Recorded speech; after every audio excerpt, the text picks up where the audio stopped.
예, 이제는 의리 선포드릴 말씀을 통해 심령의 세운의 은혜를 임할 뿐만 아니라요, 또 흩어져 또 예배하는 식구들 모두에게도 동일한 은혜가 있어지기를 하나님의 이름으로 축복합니다. 여전히 참 계속 들려오는 소식마다 그 코로나19를 통해서 계속 고통당하고 힘들어하고 있는데요. 또 전 세계적으로 또 많이 더 확산되어지는 그런 추세 가운데 놓여져 있고요.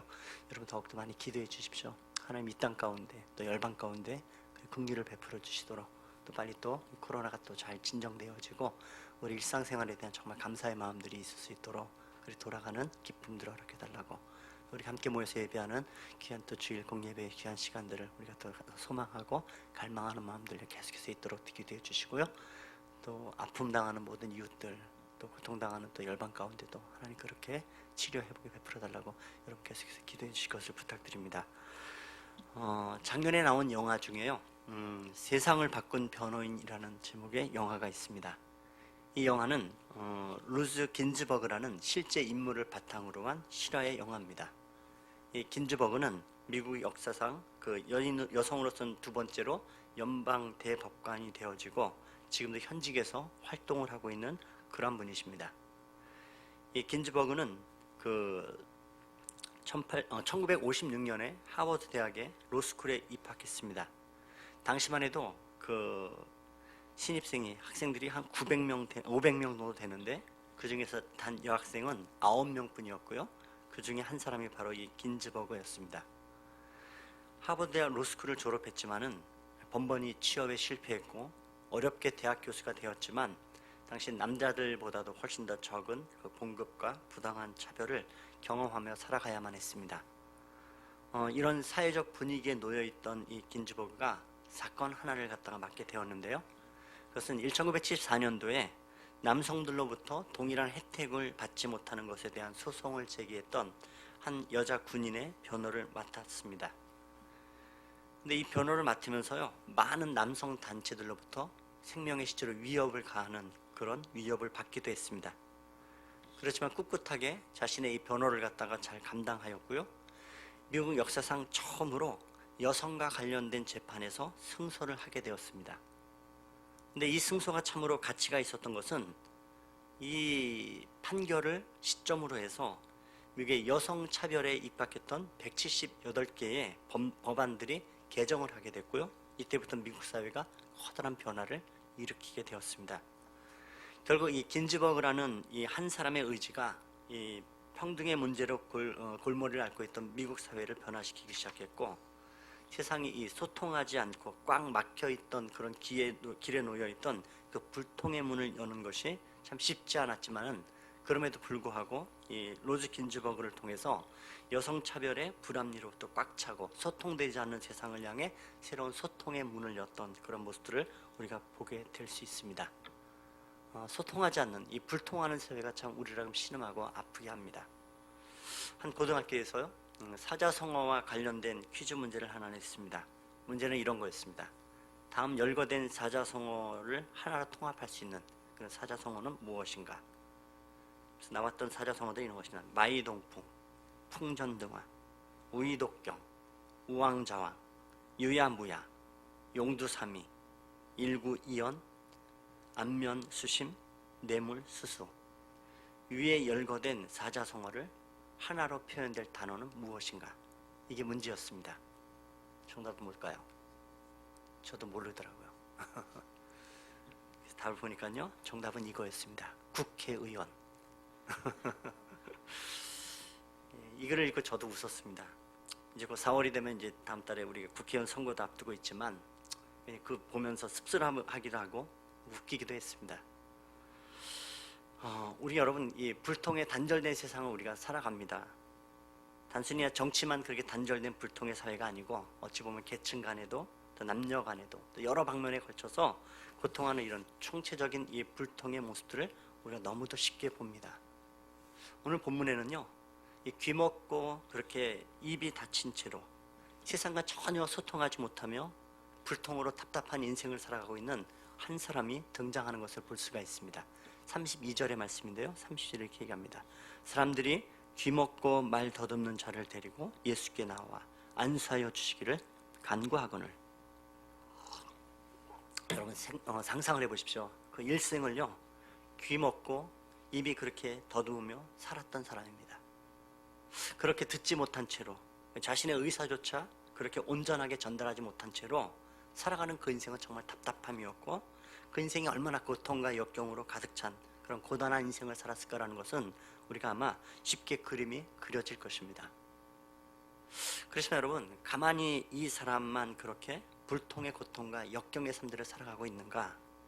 사실은 이 사람을 통하여서요, 성경은 상징적으로 우리 모두는 그와 같이 어찌 보면 귀 막고 입 막힌 이 한 사람의 모습을 통해서도 우리 모두에게도 바로 이런 모습이 고스란히 비추어진다라고 이야기하고 있는 셈입니다. 본래 하나님께서 사람을 만드셨을 때요, 본래 이 세 종류의 귀를 주셨다라고 이야기를 합니다. 첫 번째는 당연히 이 육신의 귀입니다. 하나님 우리에게 귀를 주신 이유는요, 상대방 말을 잘 들으라고 귀를 주셨습니다. 그런데 참 희한하죠. 이 육신의 귀만을 가지고서 우리가 사람의 말을 잘 알아듣지를 못합니다. 무슨 외국어를 말하는 것도 아니에요. 영어를 쓰는 것도 아니고 뭐 제3 외국어 쓰는 것도 아닌데 똑같이 한국말을 전해주는데 말이 잘 통하지 않아서 참 답답해할 때가 많습니다. 우리가 살면서 살아가면서 가장 어려운 것 중에 한 가지가 인간관계라고 얘기하는데, 왜 그렇게 인간관계가 어려울까? 그것은 바로 진짜 속마음을 모르기 때문일 것입니다. 때로는 내 마음이 그게 아닌데 상대가 내 마음을 몰라줄 수도 있고요, 아니면 나도 상대방의 마음에 대해서 오해를 하거나 아니면 제대로 알지 못한 이런 인간관계들이 참 어려울 때가 많이 있습니다. 사실 사랑하는 사이로 얘기하는 이 부부 사이의 조차에서도 말이 통하지 않아서 힘들고 어려워할 때가 참 많은 것을 우리가 보고 또 경험합니다. 아내가 남편에게 이야기합니다.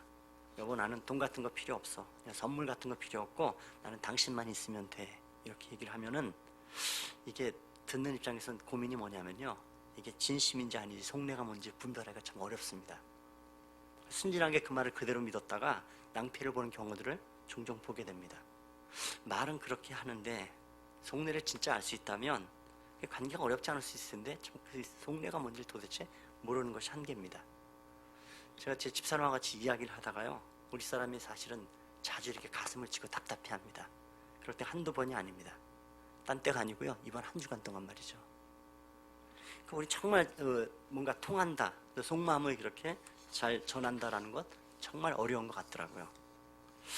육신의 귀를 가지고 있다고 해서 이 들리는 귀가 있다고 말이 다 통하고 있는 것은 아닌 것 같습니다. 그래서 하나님 우리에게 주신 또 하나의 귀가 있는데 그것은 바로 마음의 귀를 주셨습니다. 상대의 마음을 읽으라고 마음의 귀를 주셨습니다. 근데 그것도 역시 한계가 있는 것 같아요. 그래서 하나님 우리에게 또 하나 세 번째의 귀를 주셨는데 바로 그것은 영적인 귀입니다. 하나님의 음성을 듣고 깨달을 수 있는 귀를 주셨어요. 근데 사실 우리 이것도 또 오해할 때가 또 많이 있다고요. 여하튼 하나님께서 우리에게 육신의 귀를, 마음의 귀를, 영혼의 귀를 주셨던 것은 다른 것 아닙니다. 소통하라는 겁니다. 사람과 사람이 소통하고 사람과 세상이 소통을 하고 사람이 하나님과 소통하기 위해서 우리에게 귀를 주셨습니다. 근데 문제는 뭐냐 하면 하나님 우리에게 소통의 길을 여셨는데 우리는 여전히 불통의 모습을 가지고 있습니다.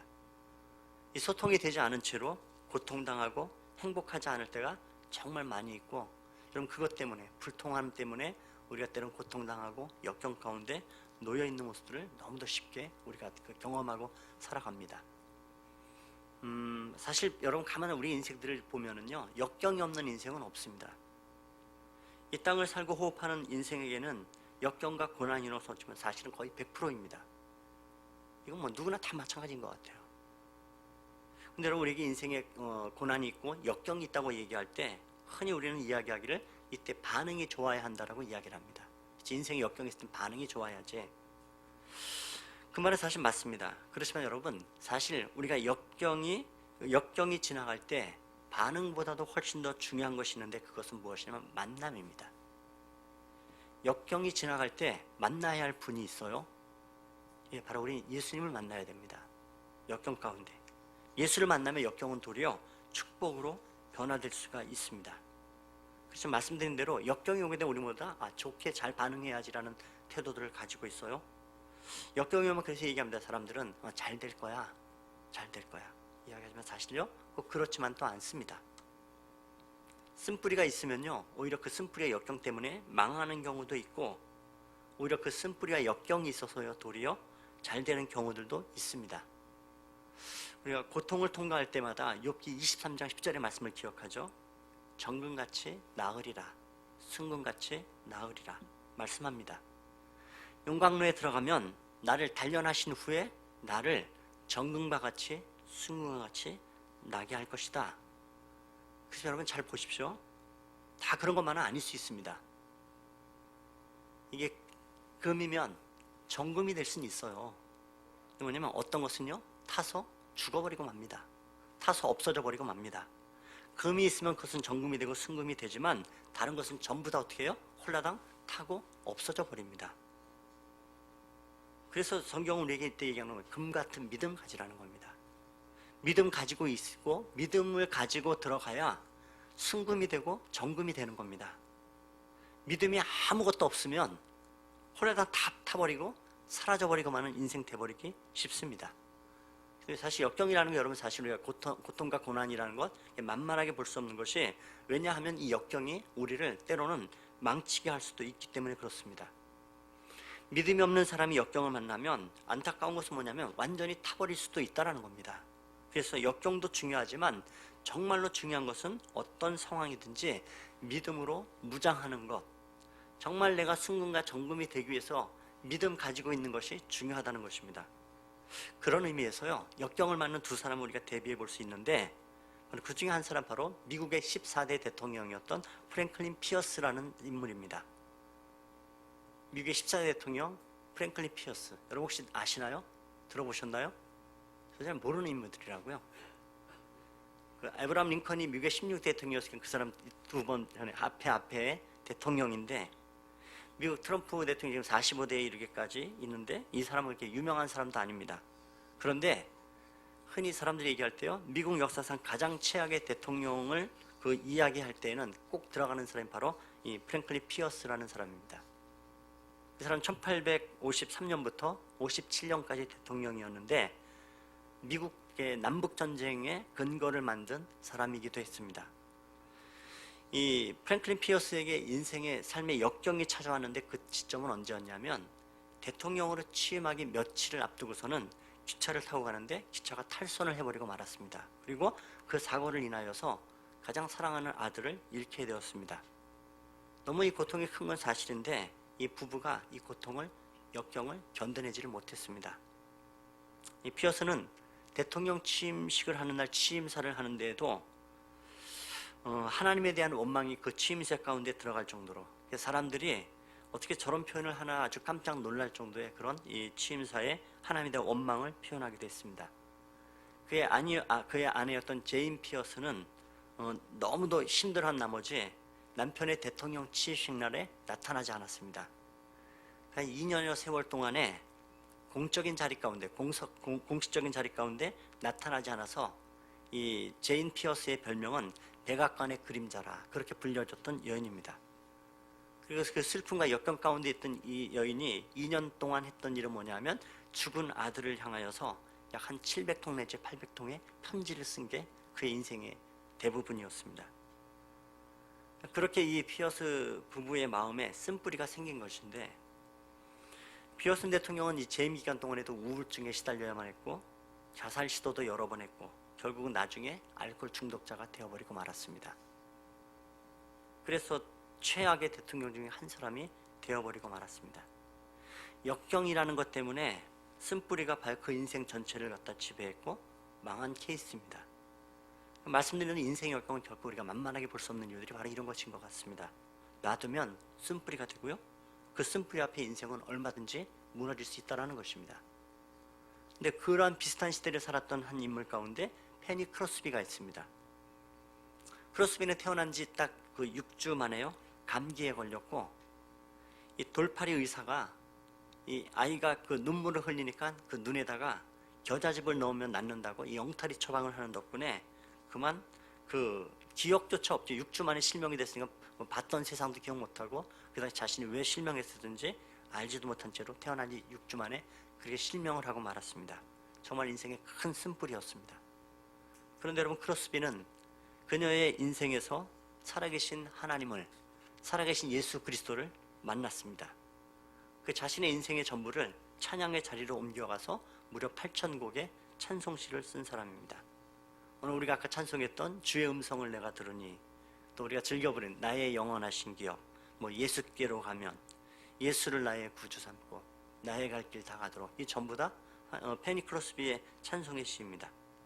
그렇게 이 여인은 그 찬송의 시로 하나님을 찬송했습니다. 그뿐만 아니라 한 1000편 이상의 그 시를 쓰고 4권의 시집, 또 2권의 그 베스트셀러 이 자서전을 출간하게 됐습니다. 그래서 이 페니 크로스비의 별명은 찬송가의 여왕이라, 또 현대 집회 찬송의 어머니라 그렇게 불리는 대단한 사람입니다.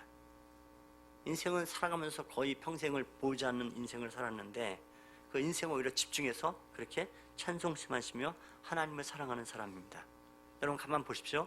이 프랭클리 피어스나 아니면 이 페니 크로스비나 인생의 똑같은 역경들을 가지고 살아가는 사람들입니다.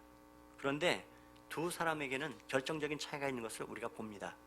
다른 것 아닙니다. 예수를 만나면 페니 크로스비처럼 그렇게 역사에 남는 영광의 사람이 되기도 하고, 주위적으로 보면 평생 동안 아무나 될 수 없는 그 미국의 대통령이라는 역사적 인물이 됐음에도 불구하고 역경 앞에 넘어져서 대통령직도 제대로 감수하지 못하고 본인도 집안도 완전히 무너지는 사람이 되기도 합니다. 여러분 어찌 보면 여러분 우리 안에는요, 이 피어스 이 대통령과 같은 것도 있고 페니 크로스비 같은 마음도 있습니다. 그럼 우리 인생은요, 100% 인생의 역경들은 만나게 되어 있고 만나고 있는지 모릅니다. 근데 그때 여러분 우리에게 반응도 중요하지만 정말 중요한 것은 무엇이냐면 바로 예수를 만나는 것입니다. 좋은 인생은요, 예수를 만난 인생입니다. 그래서 우리 인생은 여러분 반드시 예수를 만나야 합니다. 그러면 오히려 예수를 만난 인생은요, 그 쓴뿌리가 찬송이 되어집니다. 하나님의 임재와 예수 그리스도의 살아계심을 만나는 인생은 바뀌게 되어져 있습니다. 여러분 우리가 이 시간에 예배를 갈급하게 나와서 우리가 예배하는 것은 다른 것 아닙니다. 하나님을 만나고 예수를 만나야 합니다.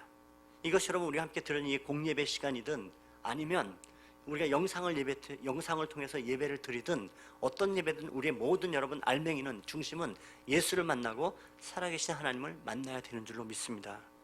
여러분 바로 이 예배를 통해서 주의 임재를 맛보시는 하나님의 사람들 되시기를 주님의 이름으로 축원합니다. 여러분 오늘 본문은 말씀드린 대로 이 기막히고 말 못하는 인생의 이야기입니다. 그런 인생이 예수를 만나고 에바다 열려라라는 한마디의 말 가운데 그의 삶이 열렸습니다. 여러분 인생의 역경을 만났을 때 막힌 것을 여는 길은 바로 예수를 만나는 것인 줄 믿습니다.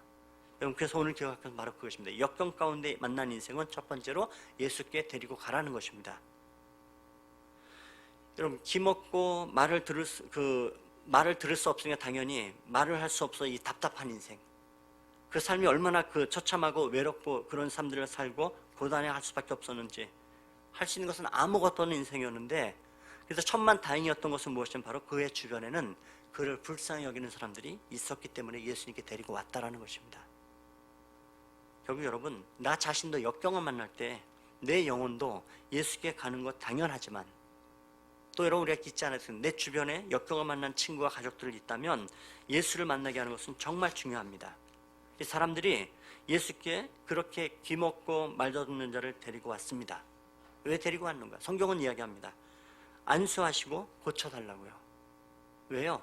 이들은 지금 들은 바가 있는 겁니다. 본 바가 있는 사람들입니다.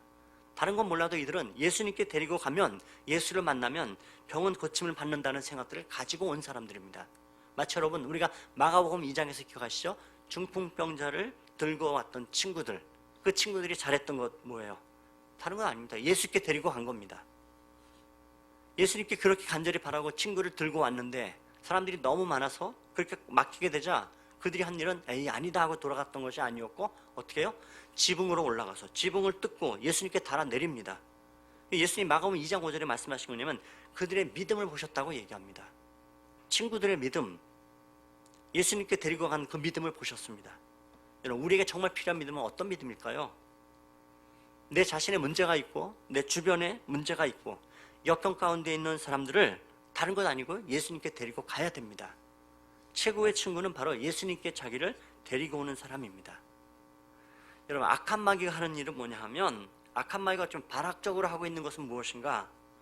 고린도후서 4장 4절에 보시면 이렇게 말씀합니다. 그 중에 이 세상의 신이 믿지 아니하는 자들의 마음을 혼미하게 하여 그리스도의 영광의 복음의 광채가 비치지 못하게 함이니 그리스도는 하나님의 형상이니라. 여러분, 이 세상 마귀가 하는 일은 믿지 않는 사람들의 마음을 혼미케 하게 만들어서 영광의 복음의 광채가 비치지 못하게 방해하는 겁니다. 악한 마귀는 어떻게 해서든지 십자가 앞에 나가지 못하게 만드는 일을 합니다. 예수 앞에 나가지 못하게 하는 일을 합니다.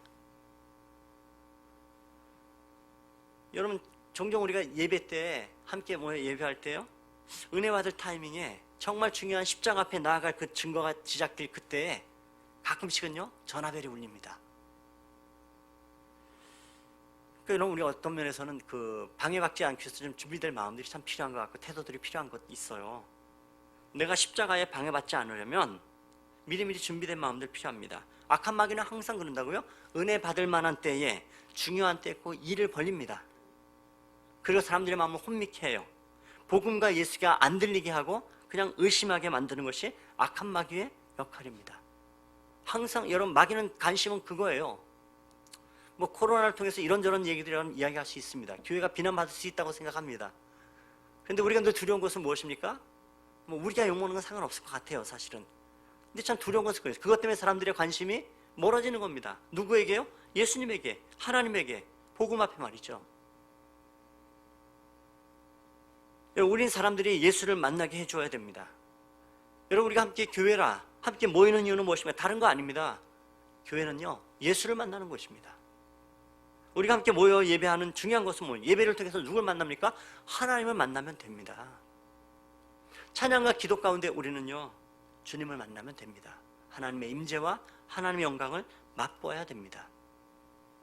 예수께로 인도하면 하나님이 일하십니다.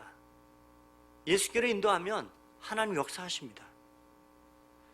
1858년도에 에드워드 킴볼이라는 사람이 있었습니다. 혼자 성경 말씀 보다가 은혜 받고 뜨거움이 생겼어요. 그리고 아이들에게 성경을 가르치기로 결심을 했습니다.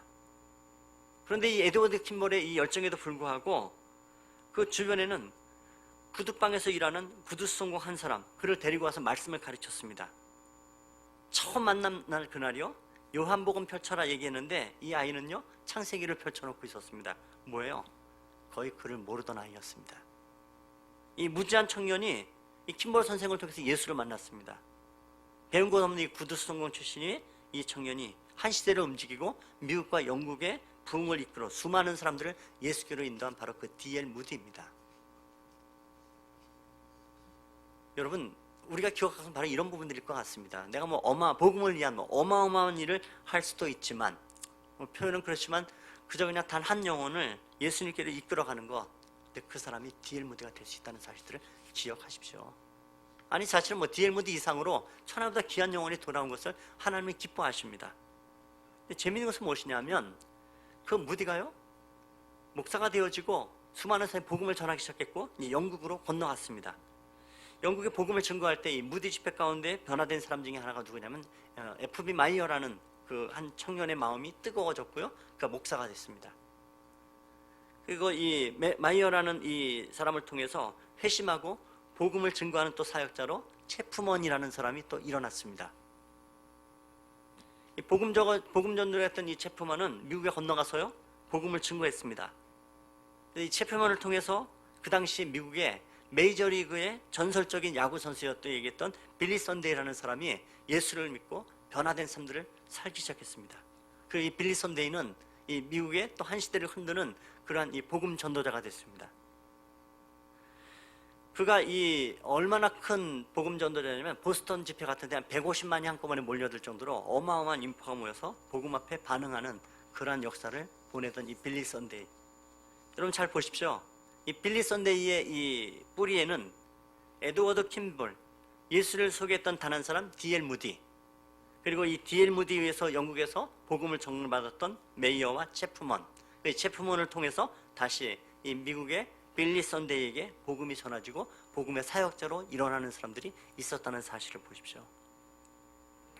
그럼 이 빌리 선데이가 정말로 그 복음을 전할 때마다 수많은 사람들이 모이고 예수께 돌아서는 일들이 있었는데, 한 지역에 가서요 3주 동안 머물면서 복음을 전한 일이 있었는데 희한하게 회심자가 거의 없었습니다. 빌리 선데이 스스로도 놀랄 정도로 그의 사역에 그래 본 적이 없었는데, 그 지역에서의 이 전도 사역은 완전히 실패라고 생각하고 빌리 선데이조차도 낙심했습니다.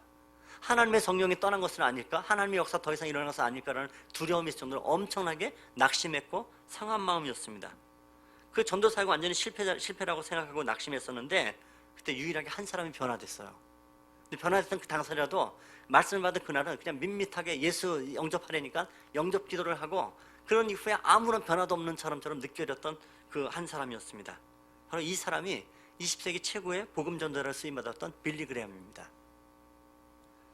여러분 기억하십시오. 하나님의 사역에는요 낙심함이 없는 겁니다.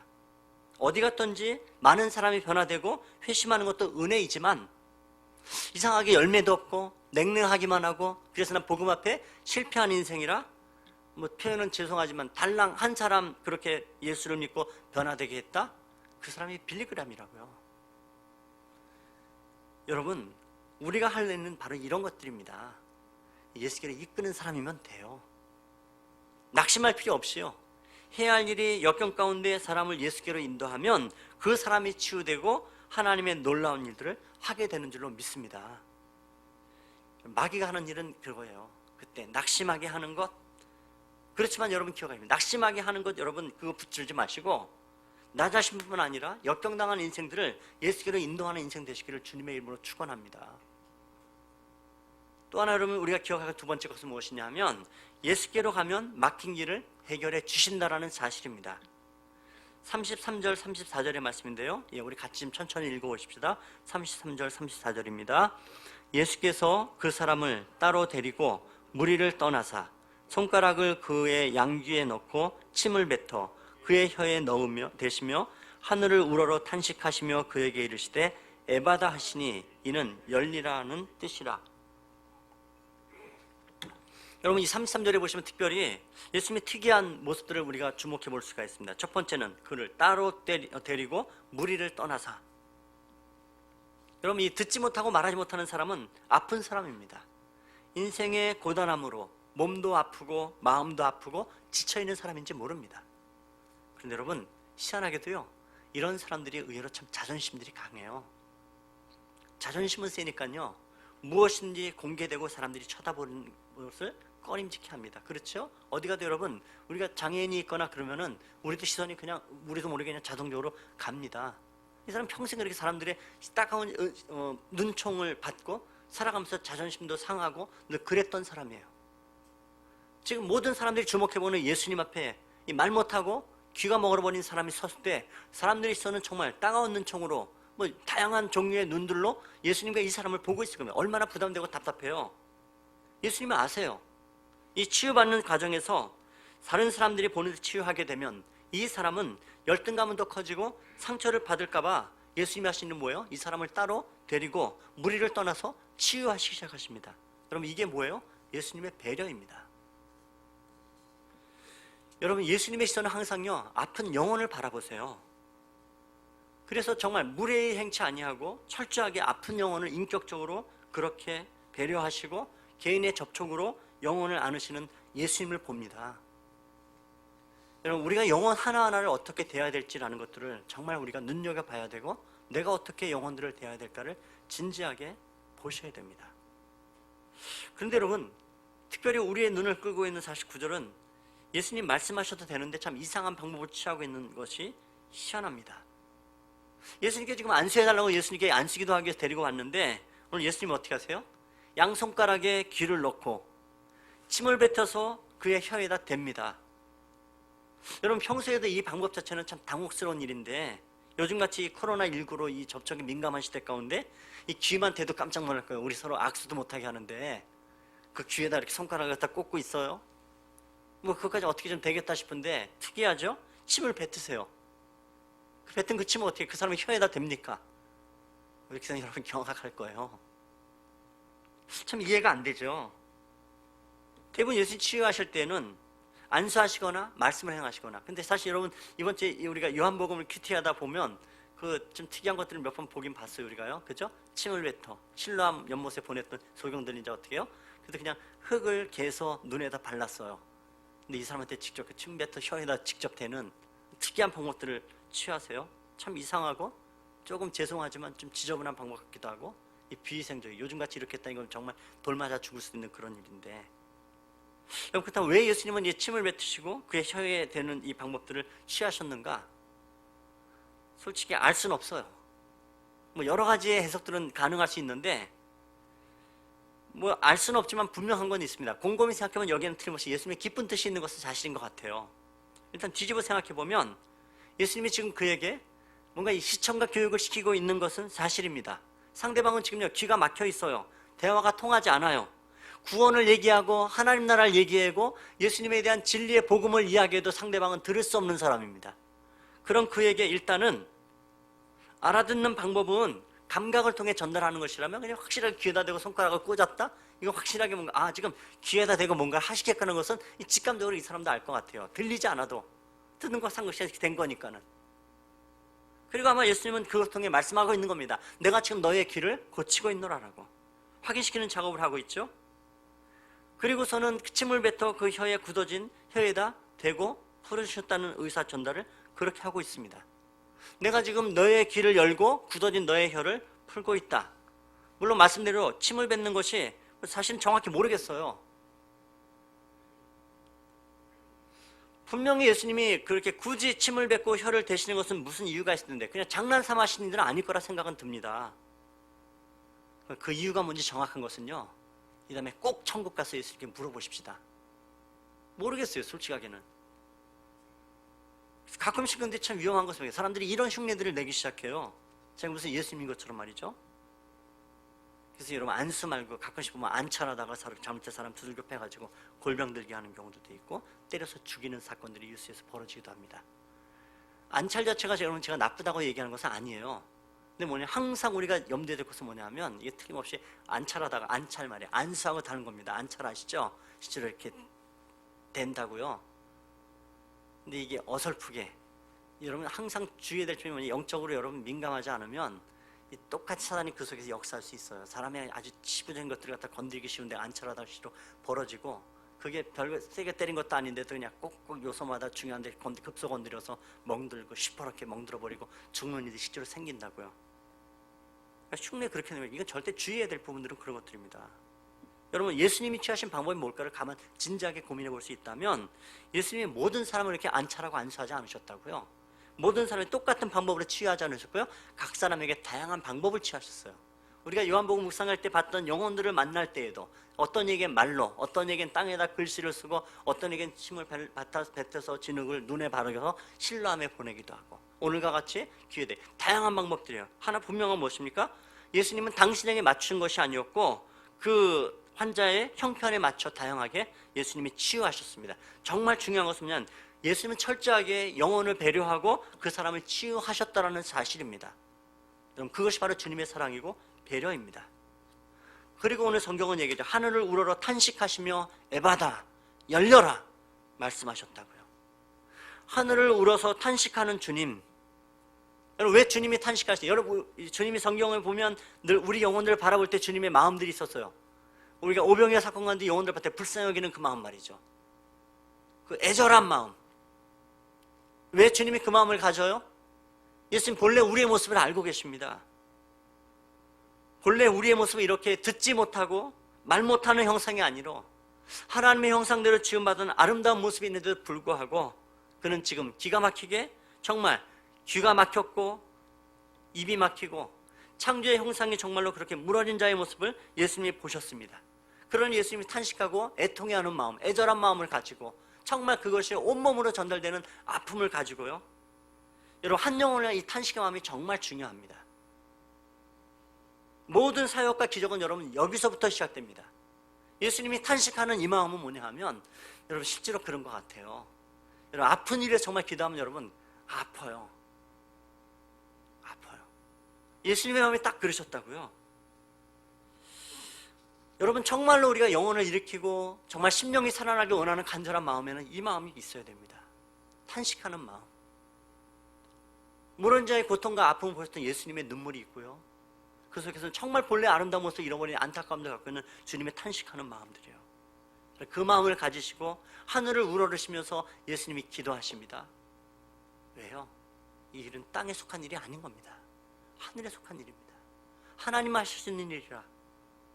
그래서 그 영혼에 귀를 대고 에바다 하는 주님의 역사가 일어났습니다. 열려라 하는 그 말 가운데 묶인 것이 풀리기 시작했습니다. 우리 인생에도 여러분 묶인 것 풀어야 합니다.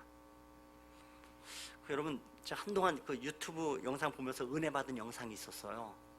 뭐냐 하면 종종 보다 보면 이런 것 여러분 보셨나요? 영상 꽤 있어요. 이 거북이 몸에 붙어서 서식하는 따개비나 이런 것이 등짝이뿐만 아니라 뭐 얼굴에도 붙고 막 이런 게 붙어요.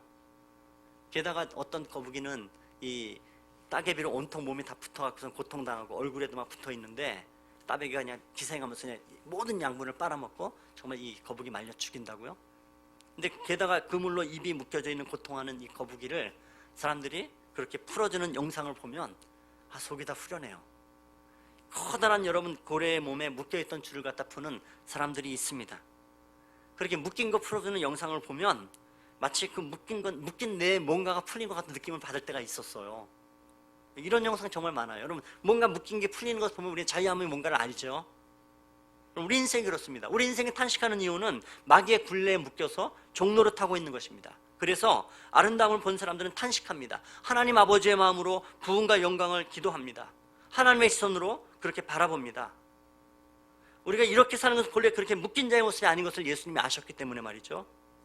그래서 여러분 우리가 우리의 연약함들을 가지고 예수님께 가지고 나아가야 됩니다. 예수님이 해결해 주십니다. 4세기 살았던 그 유명한 크리스천 중에요 제롬이라는 사람이 있습니다. 이 제롬이 유명한 이유는 다른 것보다도 성경을요 최초로 라틴어로 다른 제3의 언어로 그 번역한 사람입니다. 이 제롬의 라틴어 번역 성경은 나중에 공식 번역본이 되기도 했는데 이 제롬의 인생은 평생을 이 성경을 번역하면서 보냈던 하나님의 사람입니다. 제롬이 예루살렘에서 성경을 번역하고 있었는데 기도 중에 하루는 그 제롬이 자신이 경험했던 것을 이렇게 그린다는 걸 보니까요 하루는 기도 중에 예수님께서 나타나셨어요. 그래서 이 제롬이 예수님께 고백을 합니다. 예수님, 제가 주님 사랑하는 거 아시죠? 주님, 제가 정말 주님을 사랑해요. 제가 주님에서 뭘 해드릴까요? 근데 예수님이 대답하시더랍니다. 야, 내가 없는 것이 뭐가 있겠니? 난 다 있어. 네가 뭐 줄 것 없어.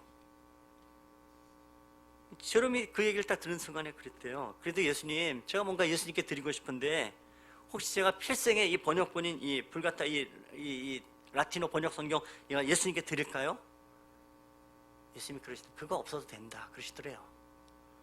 그럼 주님이 하신 말씀이 뭐였냐면 제롬아, 네가 가지고 있는 내게 주시는 최고의 선물은 너의 죄를 가지고 너의 고통을 가지고 나에게 오는 것이야. 나의 최고의 기쁨은 네가 가져온 너의 죄를 풀어주고 네가 가지고 온 너의 모든 고통을 내가 풀어주는 것이 나의 최고의 기쁨이야. 여러분 이것이 바로 주님의 마음입니다. 여러분 이 비슷한 마음들 아마 부모가 되면 이 마음은 조금 이해가 될 것 같아요. 자녀가 이 풀지 못하는 문제를 가지고 혼자 끙끙거리고 있으면 옆에서 부모가 보다가요 마음 아프고 속상해요. 저게 왜 저렇게 고생할까? 가지고 와서 풀어달라고 하면 풀어줄 텐데. 여러분 부모라는 것은 그런 것 아닙니까? 자녀의 고통과 죄를 풀어줄 때 기쁨이 있다고요. 그래서 사실은 자녀가 작은 문제까지도 와서 시시콜콜 가지고 와서 위탁할 때 정말 기쁨을 갖는 게 부모잖아요.